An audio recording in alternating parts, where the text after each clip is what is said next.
mummy's with the maggots now. Death has come to your little town, Sheriff. Well, hi there. Hello, and welcome to Would You Die, the show where sometimes dead is better. I'm Austin Torres. And I'm Anneliese Petersmark. And today we are continuing from page to screen with a Stephen King adaptation. Yup, and I called your quote this week. Proud of myself. Jeremy and I both agreed that dead is better was going to be the quote. And we called it. It's just such a good line.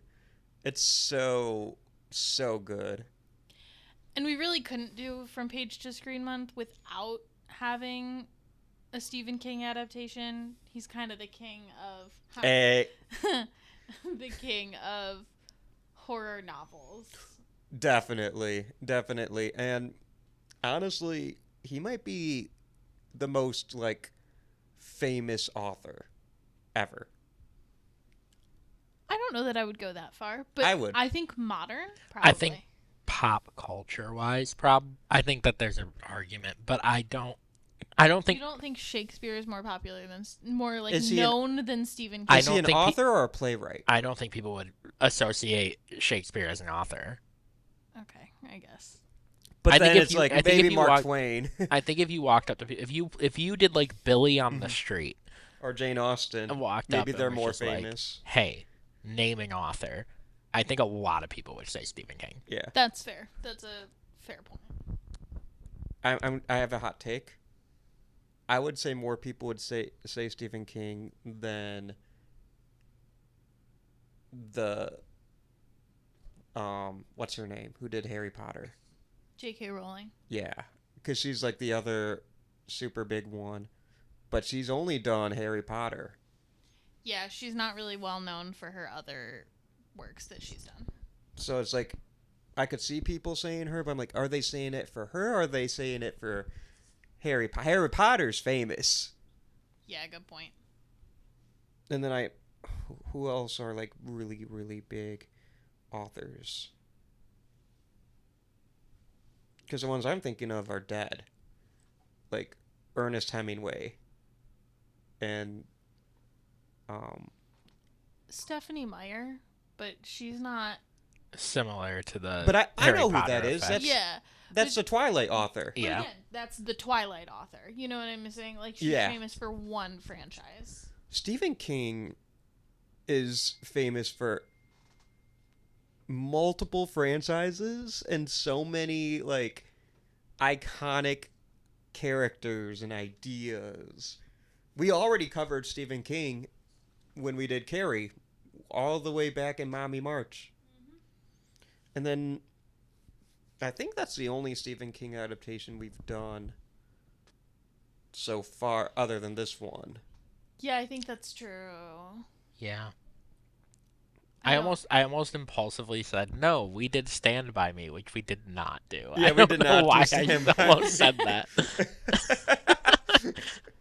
But The reason he thinks that is because he basically only watches movies for this podcast, but we also watched Stand By Me earlier in the summer. That's exactly what happened. I think that's fair. I think that is very fair. But guess what I did, guys? I read. You read a book. I did. I read this book. So I felt so bad I didn't read Bird Box. And I felt so bad that I still haven't read Bird Box. I read Pet Sematary instead. But I wanted to read it so I can accurately, compare and contrast. I have the ability to read audiobooks at the day job. So I should have thought of that before we recorded Bird Box. That's on me. I had already read War of the Worlds, so I've read Pet Sematary, and I'm planning on reading next week's episode too. Yay! So let's just get into a quick synopsis before we talk about book and movie type things. So this follows Dr. Lewis Creed, and his wife, who relocate from Chicago Yeah. to a rural area. I'm not sure where. Maine. Maine. This is Stephen King. That's fair. That's a good point. Are all of his books in Maine, or is it just like most of them? I don't know about all, but most of them. Quite a lot. A ton. And there's a ton of crossover in that. Yes. Like- and I'll bring that up. Cool. Because I listened to the book. Yeah. So. But like it is famous for Derry, Maine. Right. So we're in Yeah. Maine, and they happen to live on this pretty treacherous road where truckers are coming back and forth, and they need to be careful with the road. And unfortunately, their dear pet, Church, Winston Churchill, gets run over by a truck. And so Dr. Creed turns to his neighbor, Judd, to help him out with that. And shenanigans ensue. sometimes dead is better. Sometimes. So, what is your personal connection with this movie? Obviously, we just said you just read the book, but Yeah, I've never read the book before. It's my When- first time reading the book. when did you watch the movie? Have you seen any of the other movies, like related, remakes, whatever, that kind of stuff? So, Pet Sematary was one of those movies that was around when I was growing up. So, it is one of the movies that like scared me on cable TV when I would watch things I shouldn't watch, and just like I'll be flipping through the channels and then Zelda appears and I'm 8 and scared. Like Carrie was a big movie for me in that regard. Amityville Horror, but I remember Pet Sematary always being on cable TV as well, and I'll be flipping through and like I said, get jump scared by Zelda or Evil Gage. Oh, spoiler alert too. For Pet Sematary. I have seen Pet Sematary too, which has Clancy Brown. That movie's insane. And then I also seen the remake. And I saw the remake in theaters. And that movie exists. That movie does exist. Which leads me to my personal connection, which is that I saw the remake and thought, I didn't think it was the original, but I thought that was the Pet Sematary that everybody was talking about. Oh no. Which is I have since learned that pretty much they're never talking about the remake when they're talking about a horror franchise specifically. Not always. I mean, sometimes there are some really standout remakes, but for the most part, they're talking about the original. But at the time, I saw it in theaters with some friends. No, I didn't see that one in theaters because that wouldn't have made sense because I knew it was a big thing. But I think I saw it at a movie night with some friends. Because that came out in 2019. Right. Or I saw it in theaters. Maybe I saw it in a drive-in. I saw it with a group of people. That's what I remember. And I feel like I remember it being a movie theater, but I remember being people have seen this movie. You know what I mean? So maybe it was a re-release or some kind of thing or a drive-in or something. And so I remember seeing it and being like, I don't know that I understand the hype. I get it. The concept's all right. So There's some jump scares. Right. So this was really my first time watching the OG though. So yeah, the one that people reference. The one that people mean when they're talking about Pet Sematary. And I have, for just to continue, because there are multiple movies, there is a film that came out I think last year or maybe the year before called Pet Sematary Bloodlines. I have not seen that. So what's the general consensus on that movie? Bloodlines? Yeah. Not good. Okay. I haven't seen so. it. I can't confirm or but I didn't hear good things about it. Pet Sematary 2019 was also not good, but much better than Bloodlines. I think the 80s Pet Sematary, the one directed by Mary Lambert, that one has the most positive critical reception. And that's the one we're talking about. Yes. So to do a little bit of background just on why King wrote this book, a lot of the events in the book are real. Yeah. He was in Maine working as a professor in Maine, as a writer in residence at the University of Maine. And he happened to live on a road that was very busy when it came to like truck driving and that kind of stuff. And his daughter's cat was hit by a truck. Mm-hmm. So he kind of started writing this story about what would happen if this family lived on there and there was some kind of mystical forces at bay. Yeah. He decided to write a book, like turn it into a full-fledged book, and he actually based it on The Monkey's Paw, which is a horror short story by W.W. Jacobs, which is kind of a similar thing, except for it's like they bring back a mummified monkey's paw from India. It's one of those stories that like your English teacher makes you read, and it's really disturbing for no reason. It's one of those stories that got adapted by The Simpsons for Treehouse of Horror. Yeah, and that's how you know it's one of those English teacher stories. like The Raven. And, The Raven and The Lottery and Most Dangerous Game. It's one of those. The Yellow Wallpaper. You know, I could go on. What's the one where the dude turns into a bug? I think it's Franz Kafka. Oh, The Metamorphosis? Yeah. I don't know. Wait, did I get the author right? Yeah. I don't know how I fucking pulled that, but couldn't remember the title. I was going to be like Franz Kafka's Bug. The Bug. Yeah. The Bug. But yeah, so he based it kind of loosely off of The Monkey's Paw, and then it evolved from there. And then we got Pet Sematary. I don't want to be buried in a pet cemetery. Interestingly enough, Stephen King cites The Pet Sematary as the book that scared him the most of the books that he has written. I saw that quote too. So I find that really interesting. I think it's because he's a parent. Yeah, I think that's probably why. And this Pet Sematary might be one of his more darker, one of his more depressing novels. Yeah, there's definitely how do I put this? Like if you are a paternal figure or a parent in any way, then this is kind of your worst fear. Yeah. And like reading the book and watching the movie, the main character, Lewis Carroll, knows what he's going to do. Like reading the book, he's a doctor. He accepts death. He gets it. But then halfway through, when his son Gage is killed, 2-year-old Gage, played brilliantly by actual, at the time, 2 or 3-year-old Miko Hughes. We'll be talking about him a lot. He, can no longer accept it, and he's no longer rational, and his grief pushes him to do things he knows not to do, things he has been warned about. And I think the movie kind of, not to jump all over the place, but I think the movie portrays that part too.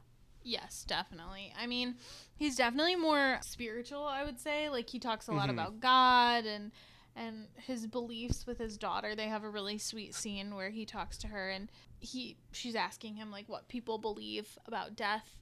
And so I think that plays, but he's definitely, like, pretty rational until it gets to Gage's death. Right. And then just absolutely goes off the rails. So I've actually never read this book. Okay.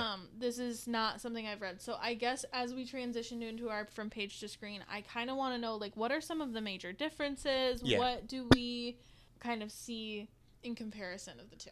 Yeah. And just for fun, I might also bring up Pet Sematary 2019, because we have both seen that, and there are differences. So spoilers for Pet Sematary 2019, spoilers for Pet Sematary the book, and obviously Pet Sematary 1989. Some fun facts about Pet Sematary 89. Stephen King himself wrote the script. So it's very faithful to the book. Right. They cut some stuff out just because listening to the book, it was a 16-hour book. Yeah, it's a longer one for sure. It's not even a 2-hour movie. It's like an hour and 40 minutes, which is great horror length. Listen, I'm telling you, I love a tight 90. Anything that's like around an hour and a half, I think that's all you need for a horror movie. I think that's what horror movies should be. And this was like 100 minutes, so it's a little long. But yeah, around there, And for it being like based off of a pretty long book, that's okay. Yeah, I'll take it. But Pet Sematary is not like It's not like Stephen King, like It. Like, that was a 40-hour listen when I tackled It. It took me a really... Because the way I do a lot of my reading now is through audiobooks, because just... You boys working all the time. Because you're an adult with a full-time job, and that's what happens. It's that, but when I go home, I'm trying to write, or I'm editing the pod, and I can't listen to an audio. I can't read when I'm editing the pod, but I can't listen. Right. To, you know what I mean? Mm-hmm. So, but at the day job, it's like I got an office job, so I can, multitask that way. I can't do that. Anyways, not to talk about my life on the internet. I do a lot of listening for my reading nowadays, but it is insane. It's huge. While we're on Stephen King, because we haven't really talked about Stephen King for a couple months, there's a lot of Stephen King movies. We'll talk about him plenty, but just because I'm thinking about it, what are the Stephen King books you have read? I'm gonna pull up a list just because I don't want to forget anything. And Jeremy, you can answer this question as well, if you have. He definitely has. I have, yeah. Okay. So while she's kind of looking up her list, I think mine's probably a little bit shorter. Mine's probably the shortest. So I have read It. I have read 11/22/63, which is one of my favorite books of all time. Yeah. Which is very good, which is not horror. Right. I mean, horror adjacent, but it's not your typical Stephen King horror book. Stephen King doesn't get enough credit for, like, breaking out of the genre as much as he does. Mm-hmm. Like, people forget that. Like, Definitely. He's not contained. Like, we spent a whole month on Wes Craven, who was contained by horror. Stephen King gets out of it as he pleases. I have read his short story, The Body, which is the inspiration for the movie Stand By Me. Yep. I have read... Did he do Silver Bullet? Yes. Okay. You read Silver I did, yes. Bullet? I've only seen the movie. And the movie, so that's actually how I saw Pet Sematary for the first time. It was in one of those, like, like the Walmart bargain bins? Hell yeah. Where there's like 3 movies in one. I got a couple. It was like Pet Sematary, Silver Bullet, and one other Stephen King movie. Ooh, kind of from the same era. I have a 4-pack like that. It's The Shining, Cat's Eye, Salem's Lot, and I think it's the It miniseries. Okay. Okay.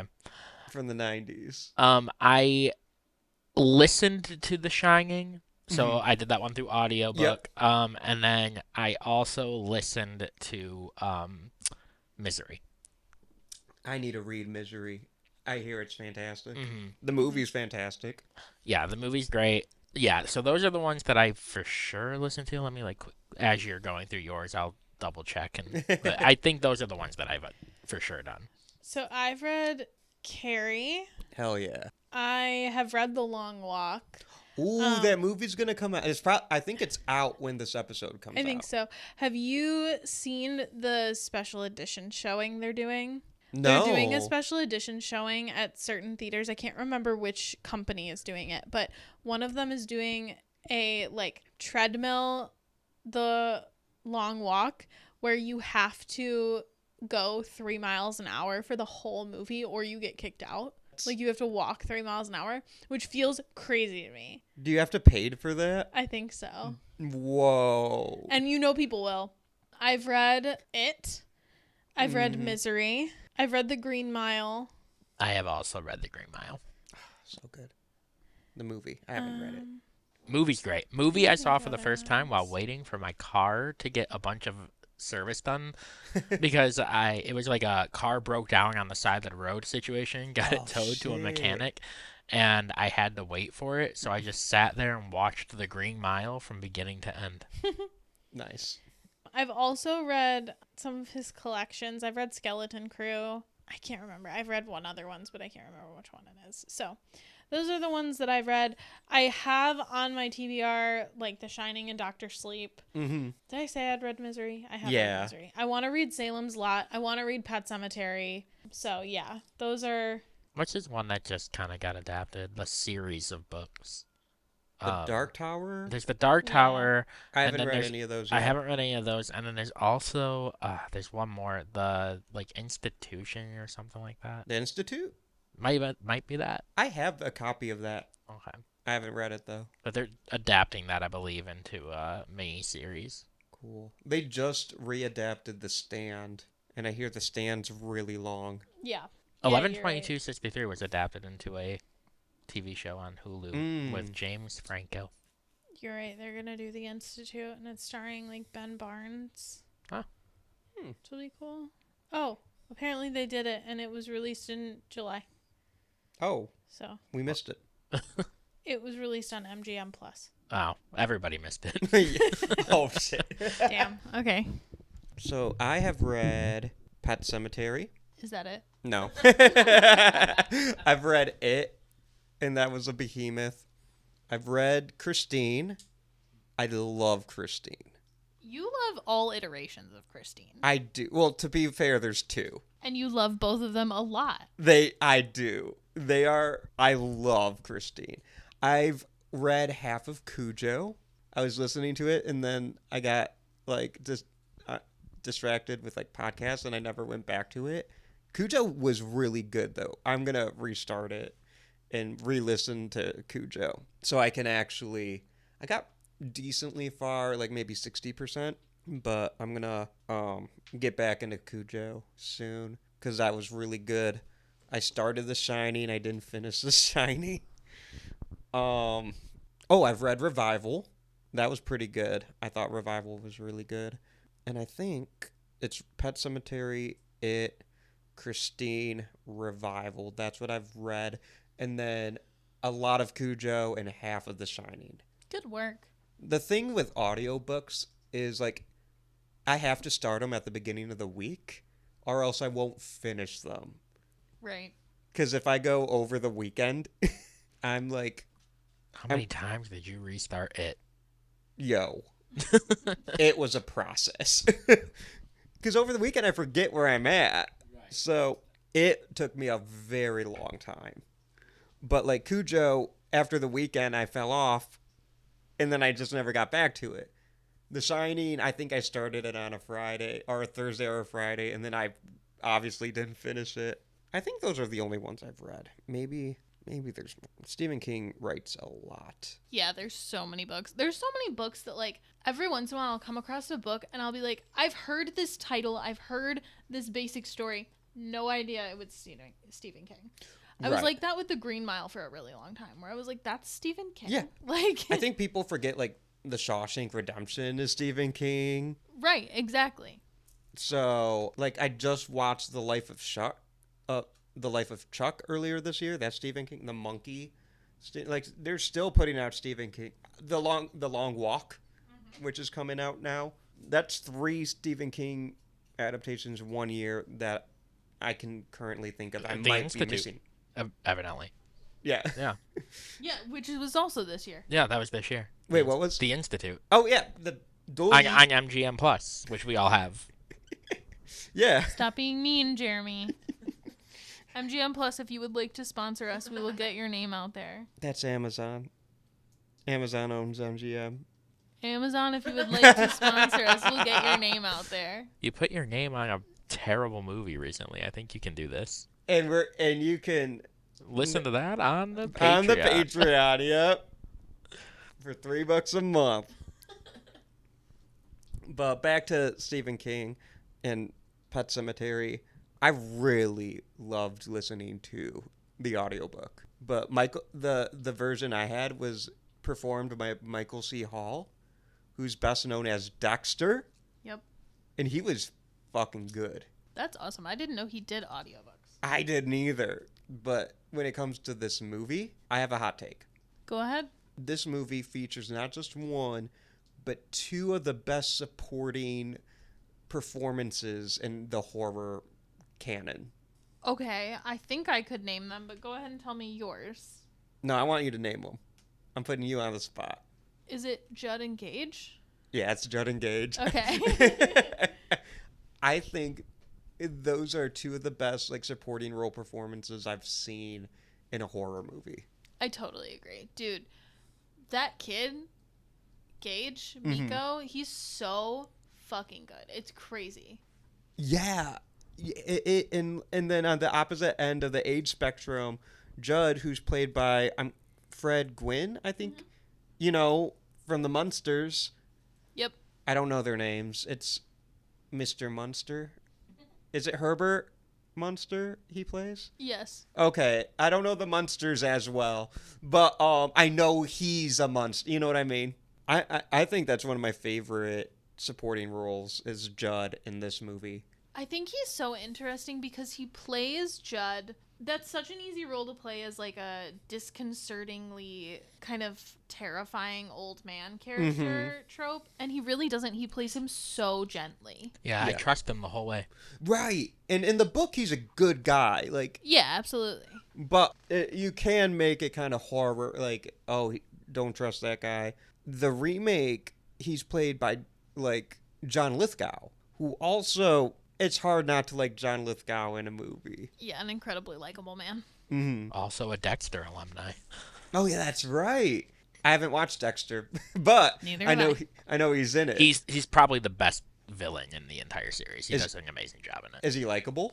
In the way that you'd like a villain in a serial killer show. Like yes. So like yeah, like he does a phenomenal job. So in the way evil. that Hannibal Lecter's likable.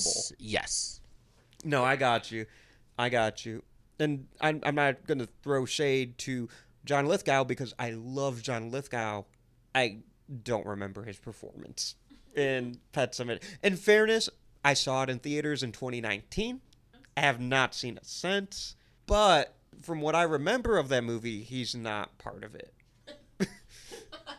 Yeah, which is true. Which is so interesting because, like, he's so essential in this movie. Yeah.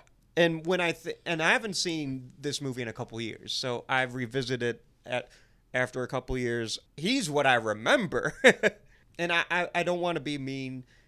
I'm not trying to be mean because I love John Lithgow, but I think the Pet Sematary 2019 had different strengths. I also Can you name some of those strengths? I thought it was shot well. I thought Jason Clarke was good as Lewis. Yeah, I totally agree. Actually.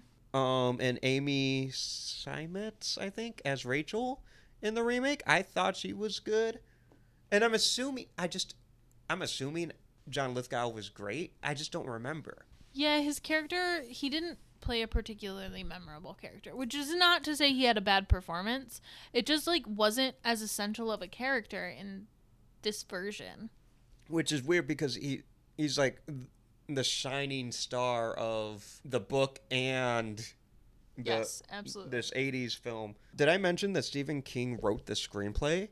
Yes, you did. Okay.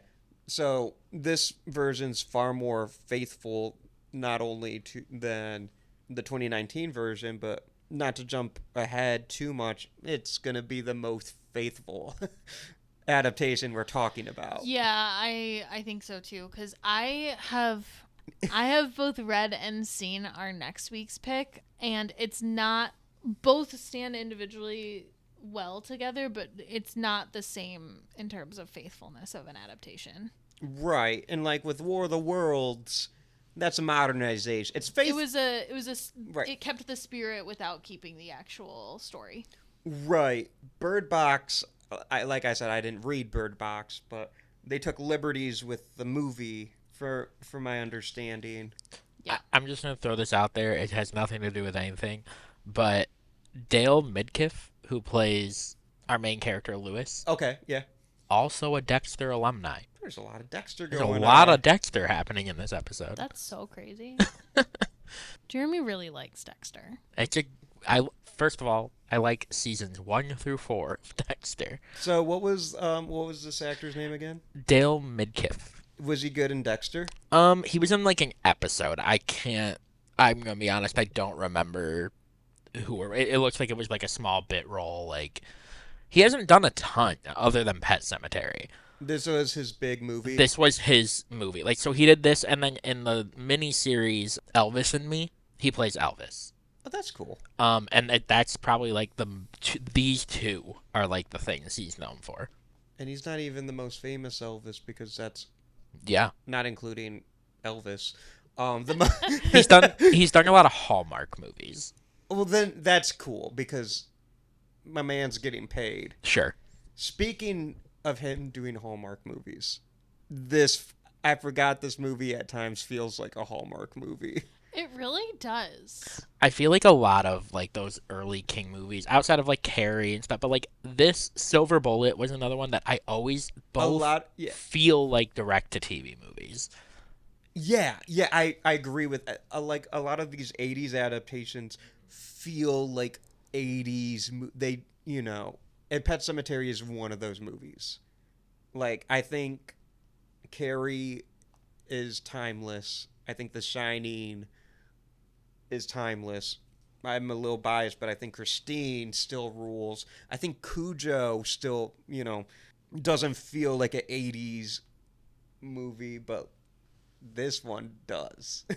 For better. Sometimes it's a good thing, sometimes it's a bad thing. I have a criticism of this movie. Remember how I said this has two of the best supporting performances? You think it also has some of the worst?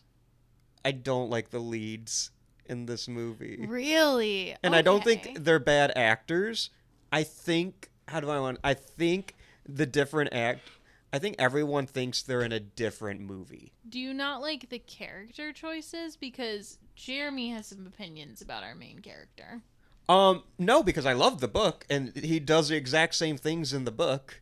I just think our lead actor thinks he's in a different movie than everyone else. Did you know Stephen King is in this movie? Yeah, he plays the minister. I missed the minister in the funeral scene for Missy, who has a much bigger role in this movie. It's still not a big role. Like, I don't think the average person will remember her.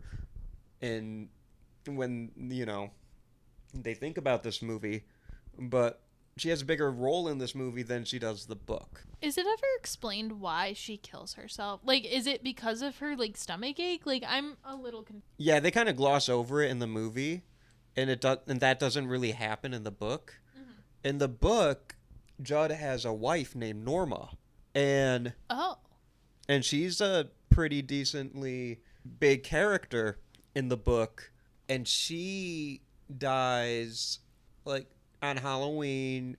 She has like a heart attack and falls, and then Lewis saves her, and she lasts a few more months, and then she has like a brain thing because her and Judd are in their 80s, and this is like 1980s Maine.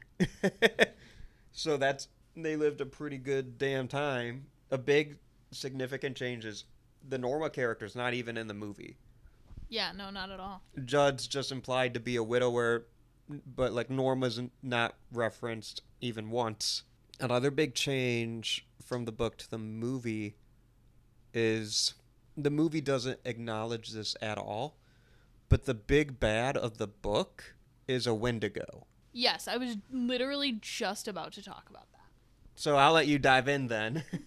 So Wendigos, if you don't know, it's Native American folklore, and it's a malevolent spirit with human-like characteristics. A lot of times they're represented as like a giant humanoid with antlers, but they're kind of known to be a malevolent spirit who can possess human beings. Yeah. And in modern psychiatry, actually, this is a fun fact, there is a disorder known as Wendigo psychosis, which is categorized by intense craving of human flesh, but also simultaneously the fear of becoming a cannibal. And it happens a lot in First Nations communities, in indigenous communities. It's considered like a culture-bound syndrome. So these people will be afraid of basically becoming Wendigos because of the fact that it's so inherently tied to, like, specifically Algonquin tribes. Gotcha. So go ahead and explain how the Wendigo, like, plays into the book, because I found out basically from doing, like, background research that Stephen King was trying to write a Wendigo story, but I obviously didn't know that because I've only seen the movie and they don't mention it. I think they mention it in the 2019 version, but I don't remember. I think you might be right. but they kind of just like gloss over it. No, they don't even reference it in the movie. They just kind of be like, don't go to that area because it's haunted. But if you go past a certain point in the Pet Cemetery in the book, you can like feel like the Wendigo kind of stalking you, and it's implied that when you bury something in the Pet Cemetery, well, or when you bury a person in the Pet Cemetery, that the Wendigo will take over. So, is it explained why the pets come back different? Are they also possessed by the Wendigo, or is it just the humans? So, the humans come back malicious. The pets, when they come back, and this is a little bit of departure, the movie makes a departure here. When the pets come back, they're just kind of like not there. Like, they've been someplace and they've seen stuff, but they're not back. They're almost kind of like mindless zombies. Interesting. Okay. The only animal that came back mean was a bull, and it was like Hanratty was the bull's name, and he's multiple times the book's like, what a fucking name for a bull.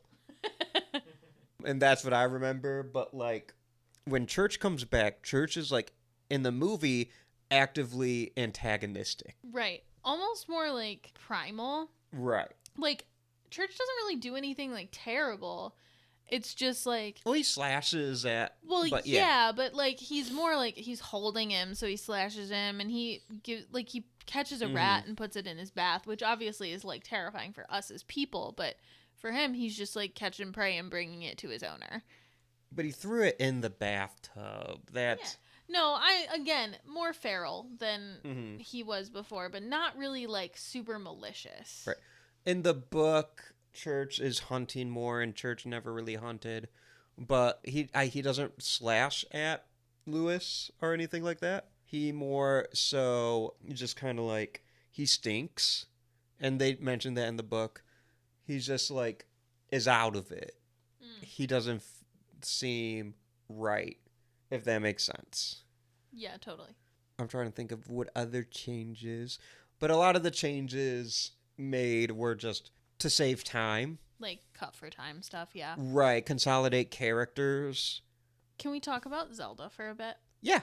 So, what are your thoughts on Zelda and like how she kind of plays into the story? Because it's really interesting to me that she's kind of the only spiritual being, and we don't know if it, like, I mean, we're led to kind of believe it's a hallucination of the mother, but like, what? She's the only real spiritual being who shows up who's not from the cemetery, or like they explain the ghost and how he's helping him because he tried to save him. Right. Yeah, we haven't really mentioned Pascal yet, but so Zelda was nightmare fuel when I was 9 years old. Oh yeah, I can imagine. Zelda's scary.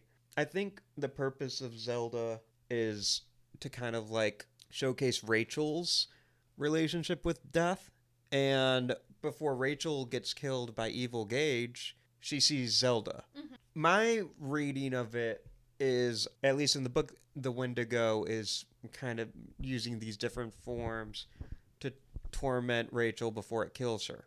In the movie, I just think that's adapting that imagery from the book just to be kind of like scary. I don't think it's actually Zelda. Okay. Yeah, that's kind of what I thought too. I wasn't sure if it was like whatever was possessing Gabe was like projecting hallucinations. That's or what whatever. Yeah. Yeah. But it could be literal. It could be. But that's, you and I are kind of read it the same. I genuinely think, by the way, one of the scariest moments in the entire movie is when Gage calls his dad and is like, hey, I'm at Mr. Judd's house. Can you come over and play? We played, and then I played with Mommy, and now I want to play with you. And that fucking laugh. Oh my God. I hate it. Now I want to play with you. Yep. No, thank you. He has, Miko Hughes has such good line readings. Did he do anything after this, or was he just kind of a child actor? He did some stuff. I'm like looking at his... Can I say? Yeah, go for it. He's in Wes Craven's New Nightmare. Oh, no way! Yeah. Okay. Like he goes from 3 to 5 years old. Nice. Sick. And then he did a fan film called Dylan's New Nightmare recently, where it's like his character has to deal with Freddy. That's I'm so fun. gonna let Jeremy take one. So he spends 5 years in a recurring role as Stephanie Tanner's best male friend on Full House. Oh, did he make an appearance in Fuller House? It does. No, he did not. I thought you were gonna go someplace else. But he's in the movie Tropic Thunder, which is the one that I was gonna go with. Wait, that's still not the one I thought you were gonna go with. He does an uncredited role. He plays a radio DJ in Tropic Thunder. Oh. What's the one that you thought I was gonna go with? Kindergarten Cop. He is in Kindergarten He's Cop. in Kindergarten Cop? You know one which- of the little kids? He's. You know which one he is? Which one is he? Boys have a penis, girls have a vagina. No way! That's Gage. Gage. What a talented little actor. And he's still acting, it looks like. Mm-hmm. So he not in anything crazy, but he's like done like some of the more recent things. Like he was in a movie called Floaty that was produced in 2021, which is still credited as being in pre-production. So I don't think that's Well, I getting think made. I think like indie horror production. Yeah, and then he did some TV stuff. Like he had a recurring role on the show Veronica Mars. Veronica Mars. Wait. He was What like the was his- stoner dude. Oh, okay. He did some voice acting in the show Hey Arnold. Yeah, so it looks like he's still He's, like, doing stuff. doing some stuff. Nothing crazy, but he's making a living. That's Yeah. always nice because, like, I feel like a lot of child actors from the 80s specifically, you, like, never hear from them again, even when they're really talented. Right. And there's so many, like, sometimes it's like, well, hopefully they just didn't want to. Mm-hmm. He also looks like he makes quite a living just doing the Comic-Con circuit. Oh, definitely. Probably, yeah. Definitely. Although I haven't been to one where he was... He's also in the movie Spawn. He's in Spawn? He is in Spawn. I Let's like see. that Who movie, did but he I play haven't in seen Spawn? it in a He while. plays Zach. I really thought you in were the just going to movie leave it Spawn. at that and be like, I like that movie, but I haven't seen it. Me. That is something else I've never would seen say. it, but I've heard of it. I think he's in it. It seems like something I'd like. No, I have seen Spawn, but it's been a bit. But yeah, Miko Hughes rules. He was incredibly good. He's also like adorable in this movie. No, oh my god. When It's weird. It's weird when you watch a movie that was made in 1989. You're like, oh, he's so cute, that man and is he's 38. that man is like significantly older than me. So, but speaking of him being like a baby and the cutest thing ever, I have to say, in the scene where Lewis is talking to his daughter Ellie, who I don't want to be mean, but I just realized we're talking about how good this child actor is, and we haven't talked about the daughter once. And she's not bad. No, she's not. You know, I would say she's good. She's a really, really good actress. It's just like, I think it blows me away so much when like somebody who is 3 years old is acting so efficiently. And iconically, too. Because we always play the game like, what's Austin going to say? I had to go with sometimes that is better. But I almost went with no fair. No fair. Because that, so creepy. And then like, I played with Judd, then I played with Mommy. Now I want to play with you. So creepy. The scene I want to talk about is when Church is killed on the road, or as they say in Pet Sematary, the road. Church is killed, and Judd finds Church on his lawn, and they bury Church in the pet cemetery, or beyond the pet cemetery, but Church hasn't come back yet. So Lewis is on the phone with his wife, and then he's on the phone with Ellie, and she's like, tell Church I love him, and give Church a great big hug. And Lewis is like kind of like lying and like, yeah, I will, blah blah. And then it's like, okay, do you want to talk to Gage? And it's like, and Lewis is distracted because he lied to his daughter and he feels terrible and horrible. But Rachel puts Gage on the phone and he's like, "Hello, Daddy, I love you. Hello, Daddy, I love you." And Lewis is just there traumatized by the fact that he lied to his own daughter. I'm like, fucking say I love you to your son, dude. Yeah, it's crazy because he repeats it like 3 times. And I'm like, hey, like, I get it. But also, your other son is going to have more permanent trauma that you lied, like, you didn't say I love you back. Hey, Daddy, I love you. I mean, you only have like 10 movie minute time before the most horrific thing happens. Say I love you, dude. But he is so cute in this. And then there's one point where he throws a cookie at Church. Church is in a crate, and the Gage just throws a cookie. And I'm like, cat. Oh my goodness. Yeah, he's really, really good. When they're flying the kite, he's like, "Daddy, flying." Yeah, it's like the cutest scene ever before the most terrible thing on the face of the planet possibly happened. I know I said I wasn't the biggest fan of the lead character's performance in this movie. It's like, it's not bad. I just feel like it belongs in a different movie sometimes. Mm-hmm. But he has one of the best. No! Yeah, it's heartbreaking. I think they handled, like, the scene with Gage's death really well. Oh my god, the bloody shoe. Mm-hmm. So sad. And it was such a good choice to have, like, the other, like, the baby pictures, like, just edited in. Mm-hmm. In between the images of devastation. It's such a upsetting story. Yeah, it makes it really heart-wrenching. I think that, like, the scene where he goes to take his wife and the ghost is like, "Don't make it worse." I keep forgetting his name. What's his name? The Pascal. Ghost? Pascal. Is like, "Don't make it worse. Like, I get this, but don't make it worse." And he's like, No, I swear it's going to work this time because she hasn't been dead that long. That's the only reason it didn't work. Like, he's bargaining. It's so heart-wrenching. So I want to play a little game before we get into our superlatives. Because we like to talk about the cultural impacts. And this will be a 9-hour episode if we just talk about the cultural impact of Stephen King. Yeah. So I'm going to go through a bunch of Stephen King novels and like movie adaptations and ask you which is more iconic, this or Pet Sematary. Okay. So, The Shining. The Shining. Okay. It. Okay. Carrie. Carrie, but it's close. Okay. Because I was like, I'm going to throw the obvious ones in my opinion first. Yeah.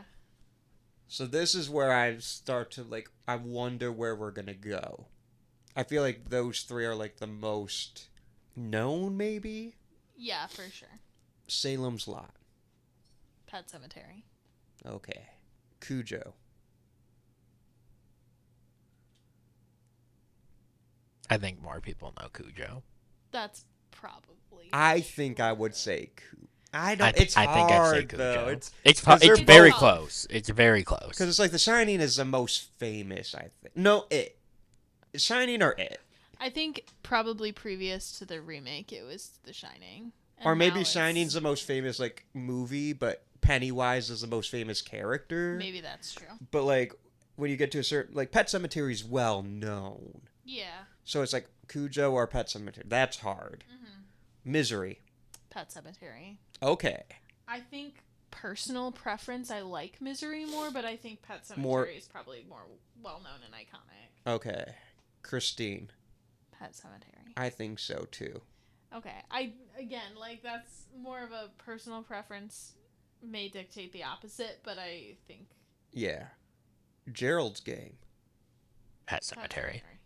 Gerald's like the Netflix movie. Yeah. Pet Sematary by like a long shot. Oh, okay. Yeah. The Shawshank Redemption. Shawshank. Okay. People think of that movie as the greatest movie of all time. I think don't that's agree, fair. but, like, I think less people realize it's King than Pet Sematary, yeah. but I Okay. think Shawshank has a more of a cultural impact. What else? What else do we have? Did I say Salem's Lot? Yes. Stand by Me. Oh, Stand By Me. Stand By Me. Stand By Me. Okay. Oh, yeah, fair. The Monkey. Pet Sematary.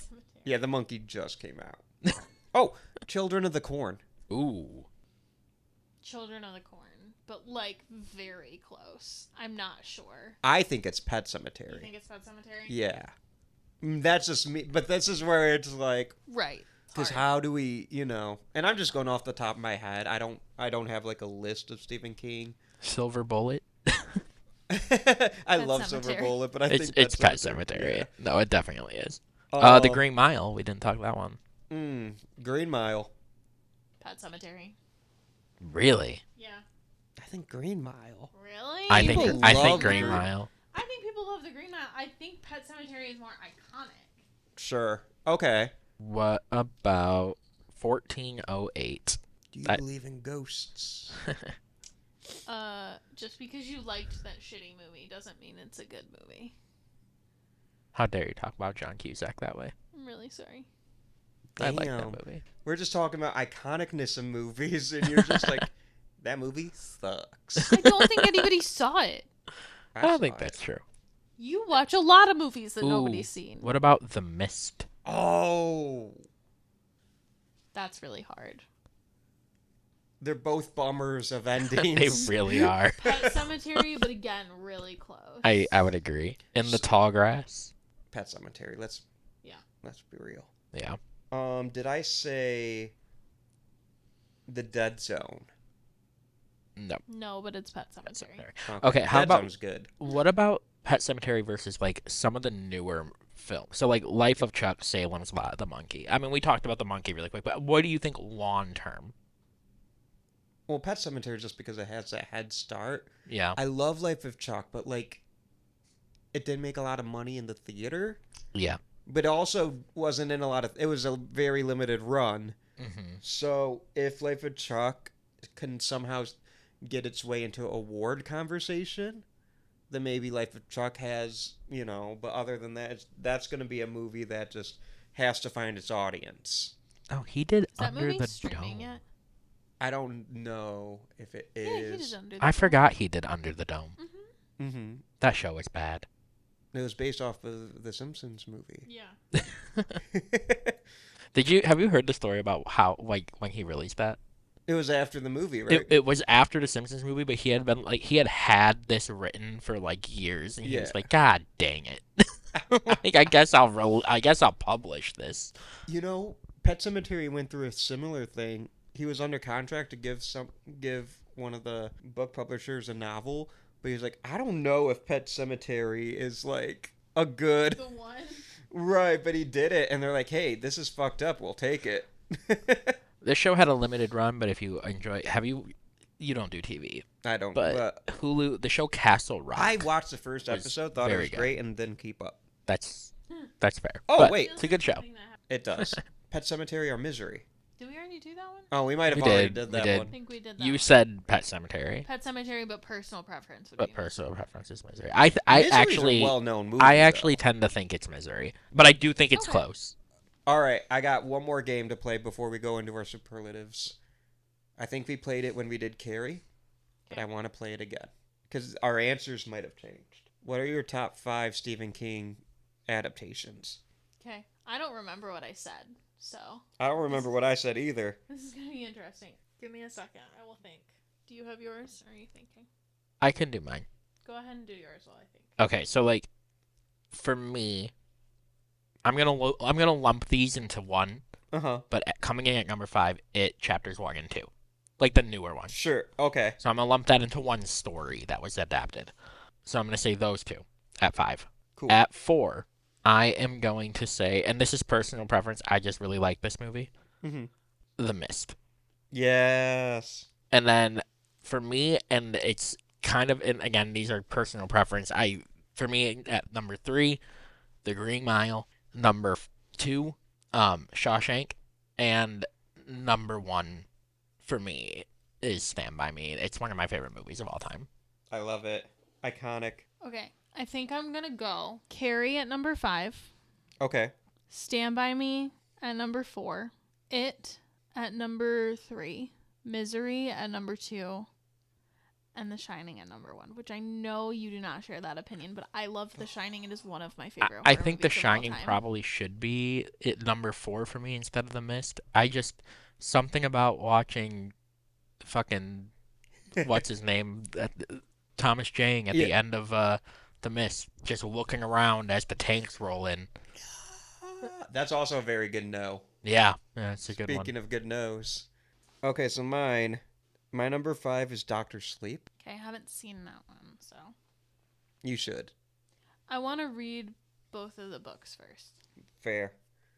Very fair. My number 4 is Misery. My number 3 is Carrie. The Brian De Palma one, in case anyone was wondering. Yeah, that's the one I meant too. Number 2 is Cujo. Can you guess what my number 1 is? Of course I know it is. Austin.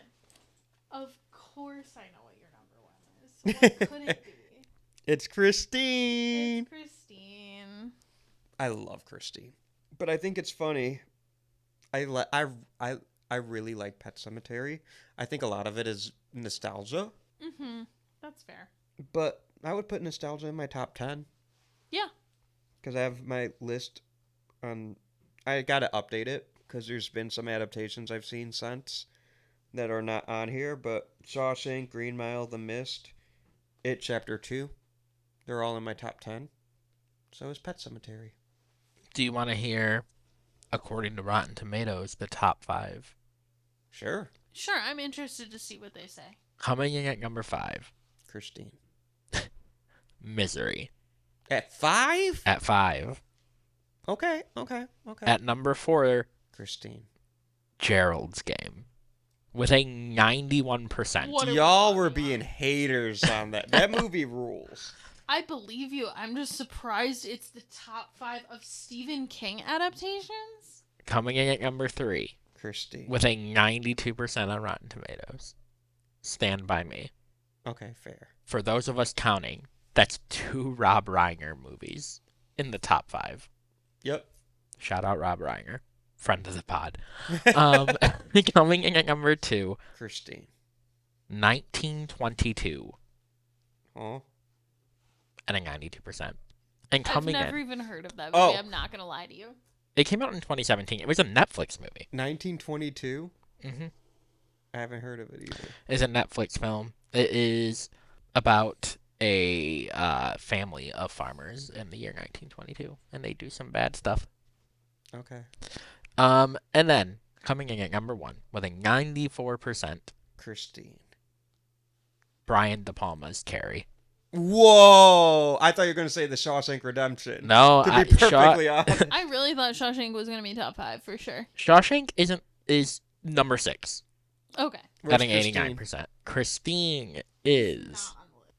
Damn, you're scrolling. It actually isn't on the list. What the fuck? Christine is so good. Oh wait, yeah, it is. It has a 74% on Damn. Rotten Tomatoes. Critics need to do better. It comes in above my personal number 4, The Mist, though. Oh, wait, really? Yeah, it by 1%. Is it like, where is it? Is it in like What the number the is it? teens? So or- let's see. 1, 2, 3, 4, 5, 6, 7. Number 16. Okay, that's respectable. Number 16. 16, Christine. They did it on purpose. So, And 1408 is higher than both. what the fuck? That's fucked up. This is why we don't trust Rotten Tomatoes, guys. Are we Are you ready for your superlatives? wait. Sometimes superlatives are better. Okay. Who would you save, Austin? I'd reckon I'd save Judd. That's it? That's all you got? Or do I save the little boy? Because he's so cute. Oh, when he's running into the street and Lewis is chasing after and he just fucking wipes. I'm like, So this is my answer earlier to Anneliese. As I said, I know I don't answer this question on the podcast, but I would save nobody because ultimately it all leads to the best thing that happens in this movie, the death of Lewis.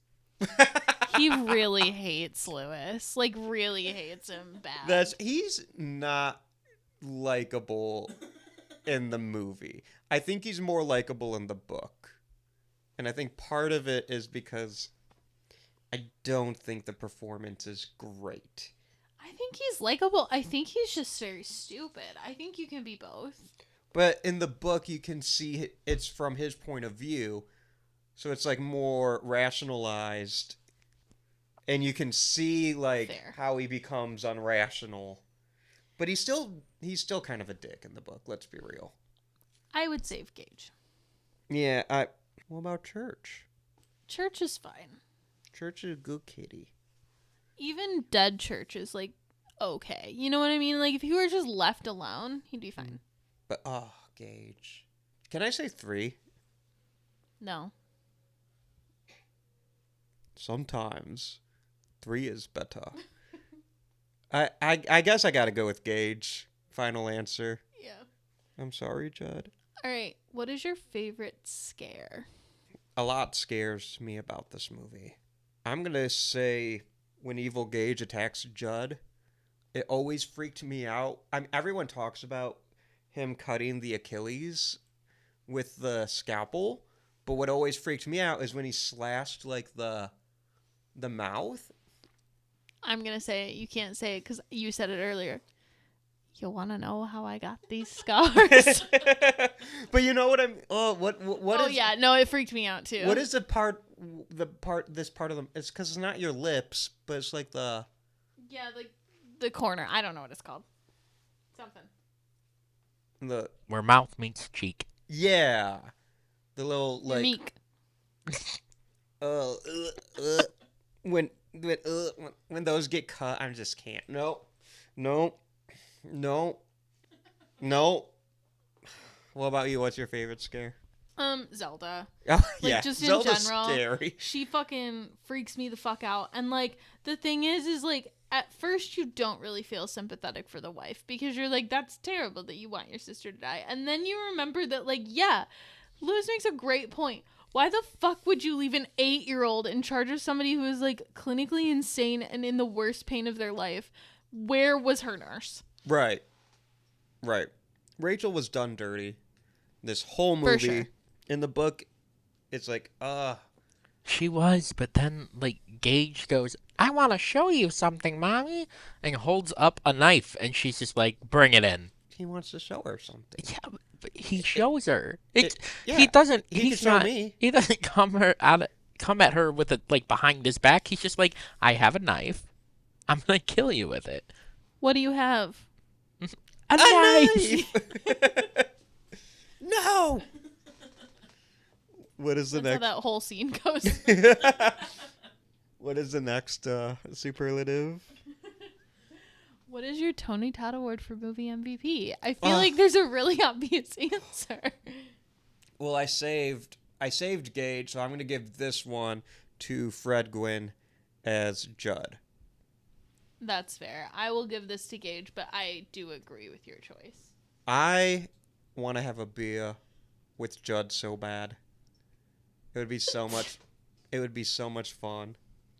Just throwing back a couple brewskis with my boy Judd. Yeah, I totally agree. Okay, is the score better than Jaws? No. But it's so cool when, like, we didn't talk about the ending of this movie because the ending kind of sucks, I think. Yeah, a little bit. I mean, I know Jeremy gets catharsis in Lewis dying, but the book ending, I think, is a lot scarier. But for it to cut to black and then go straight into the Ramones, being like, I don't want to be buried in a pet cemetery. So cool. I like that song. Is the score better than Jaws? No, but I do like the song. Completely agree. And there's some creepy stuff in the score, though. I need to, just as a full disclaimer, I'm trying so hard to find the composer for this score, and it's not. I can't. It's not the Ramones. It's just the remote. The Ramones, I know like 3 songs, and Pet Sematary is one of them. I found it. It is Christopher Young. Oh, shit. I just wanted to make sure that he didn't do the remake. So, yes, it's Christopher Young, who... There's creepy moments in the score, and now it makes sense. I like Christopher Young. Wait, maybe I'm wrong. Maybe it is the remake. It is the remake. This score was written by Elliot Goldenthal. How did you Elliot find Goldenthal? Elliot Goldenthal. I thought he did, like, concert band musics. He does. Oh, shit. I was right. He's also done, like, a lot of other... Really? Okay, that's so interesting, because he's done very interesting movies. Yes, so he did Pet Sematary. He also did Alien 3. He did... We've talked about him before. He did Interview with the Vampire. Oh. Batman Forever. Oh. Batman Not and to be Robin. confused with the best Batman movie, Batman Begins. Huh?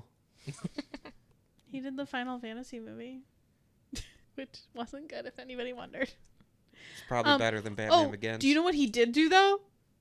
Across the Universe. Is that the Beatles movie? That's the Beatles movie. Nice. I have a fun fact about the music in this movie.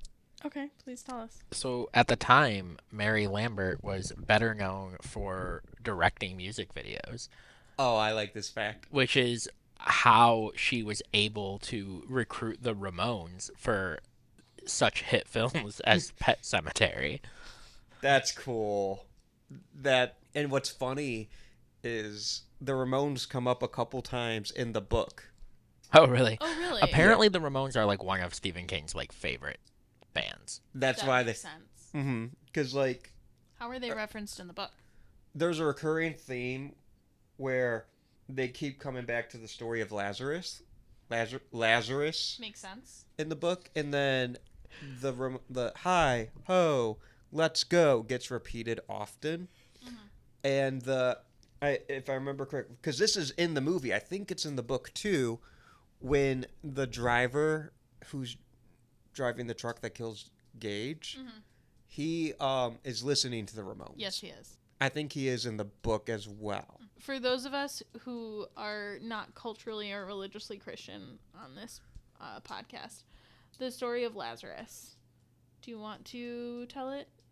So that is when Jesus rose a man from the dead, Yes. and its significance to the book is obviously it's a book about reanimation, but what they come back to is, especially because they're telling Ellie about it, and something that they kind of dwell on in the book is like Jesus called forth for Lazarus because if he just said rise from the dead, everyone would have risen. Ah, okay, interesting. And and the movie, the book kind of like deals with that a bit. I forgot. I alluded to earlier that the book ties into other Stephen King. Okay, yeah, I want to hear more about this. They specifically mention Cujo Okay, how? very early in the book. So canonically, Pet Sematary takes place not that far from Cujo.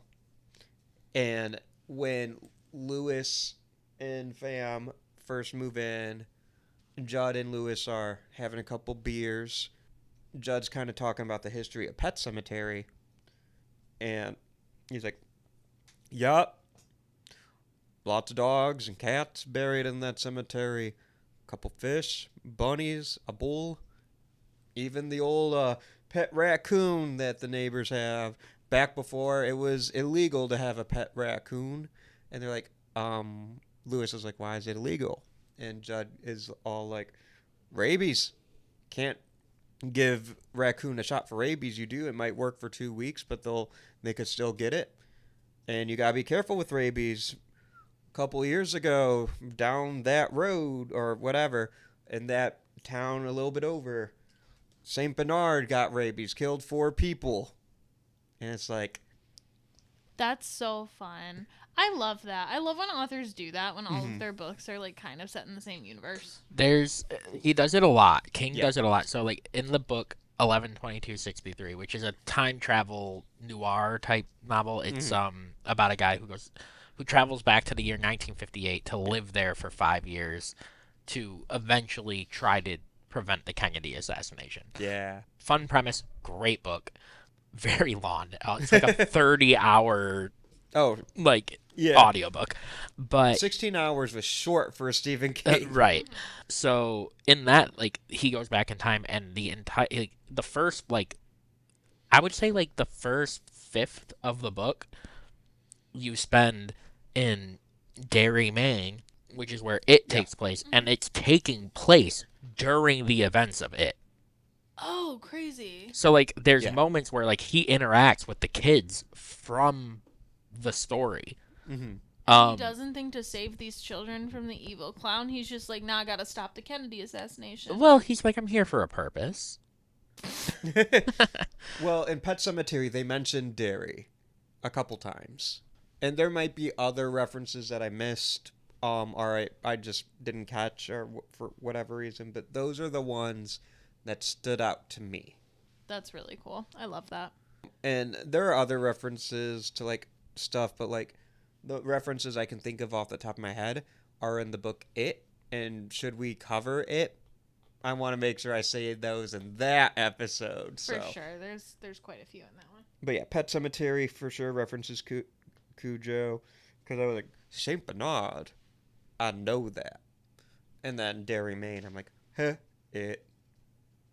So, that's all I got to say about that. Okay, I found a Reddit post about it. So, they also reference the town Jerusalem's lot. No, that's right. I remember that. Yeah. Because I think it was Rachel. She passes Salem's Lot, and she's like, I don't want to stay there. That's creepy. And apparently they, in the book Pet Sematary, say all work and no play makes Jack a dull boy, you know. They do. Which is a reference to the Shining movie. Right. They do. I do remember that. See, I had to be reminded. Which is very fun. Okay. A fine addition to your collection. I own this on 4K. Nice.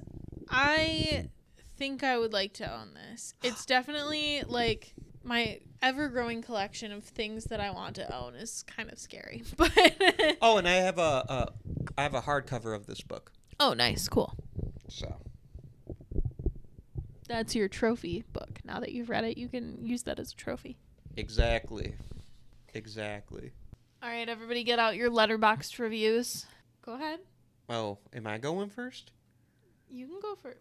Whoever wants to go first gets to go first. I never go first. I feel like we need to come up with a consistent order. I'll go first. I go last. Okay, fine. It'll go Jeremy, me, and then Austin from now on until forever. And Next how we've always done it. Okay. So, for Pet Sematary 1989, I gave this movie 3 stars. And I said, let this be a lesson. Stop trying to control your kids' lives. Literally. It's a good one. I also gave this 3 stars. And I haven't written my review yet. But when I do, it's going to have something to do with Zelda. 'Cause she sticks in my head and my heart a lot. She lives right here in my soul. You should put, I think I downloaded the wrong Legend of Zelda. That is probably exactly what I'll put. So in my Letterboxd era, I have reviewed this twice. I gave it 3.5 stars and a heart both times. This most recent watch, I said, has 2 of the best supporting role performances in the entire horror genre. No fair. And then my initial one that I watched when I watched this on October 23rd, 2021, I said, Murder Baby shouldn't be that adorable. That's real and true. So, to nobody's surprise, Supernatural alumni, the only one that they really have in common that's big is Joey Ramone from the Ramones. That's cool. If you don't know, Supernatural's big thing is they do classic rock a lot. So anytime there's a classic rock scene in a movie, there's a chance that it's referenced in Supernatural in some way. Nice. Okay, our special edition superlative. Is this a good adaptation? What do you think? Adaptation or interpretation? We've kind of already talked about it, but this is 100% a faithful adaptation. It helps when you get to write the. It's helpful when you get to adapt your own novel into a screenplay. Yeah, that's true. When you kind of get the creative control, that tends to be what happens. Right. And I think Mary Lambert does a very good job kind of bringing a nightmarish quality while also maintaining some of the Stephen King warmth and heart.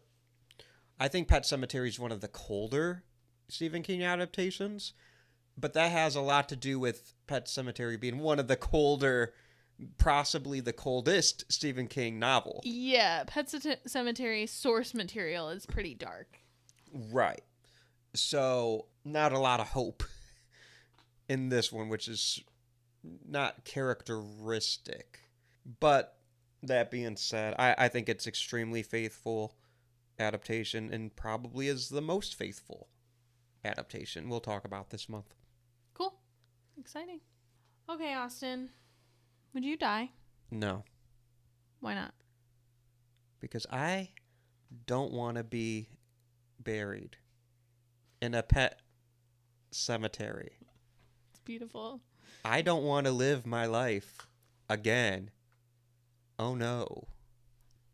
Sometimes dead is better. Sometimes dead. Wait. Sometimes dead is better. I don't think I would die because I would never bring a person back, but I probably would bring my cats back. And so if they were ornery enough, they could kill me. Yeah. But just don't bring back a person. And you should be okie doke. Also, Absolutely. I am also here's the thing. I am not an 80-year-old man, and I am not Rachel. I could punt the kid. You could not punt Gage. He's the cutest kid ever to exist. When he's wearing that top hat, I can definitely punt him. When he holds up his murder weapon to you and says, I have to show you something, I think you could just not let him kill you. Yeah, maybe. Also, he's a little more Chucky in the movie than he is in the book. He's very Chucky in the movie. There's this great shot. I don't think it's Miko Hughes. I think it's like a animatronic or something, where he's looking down at Lewis. Yeah, that's exactly what I was thinking. The face is so scary. So, Austin, where can the people find you? Not at the Pet Cemetery, but on the socials, you can find me at Austin M. Torres on Insta and Letterboxd. I like the Letterboxd a lot, so follow me there. You can follow the show's social media at Would You Die Show on Facebook, Insta, TikTok. Follow us on YouTube, or subscribe to us on YouTube. We have shows, short films, a pod, a bunch more stuff. Subscribe to us on Patreon for only $3 a month. You get early access to what we're doing for the month. You get bonus episodes and more fun content. Where can the people find you? People can find me at Whimsawillow on Letterboxd and Instagram. What about you, Jeremy? You can find me at Annually Funny pretty much everywhere. Nice. All right, you have just heard Would You Die? Our production is done by Jeremy Lippitt. Our music is done by Josie Palmer. Our graphics are done by Alec Gibson at Crosshook Creative. Austin, do you have a hint for next week? Next week's not a dream. It's really happening. Nice. I'm Anneliese Petersmark. And I'm Austin Torres. Try not to die.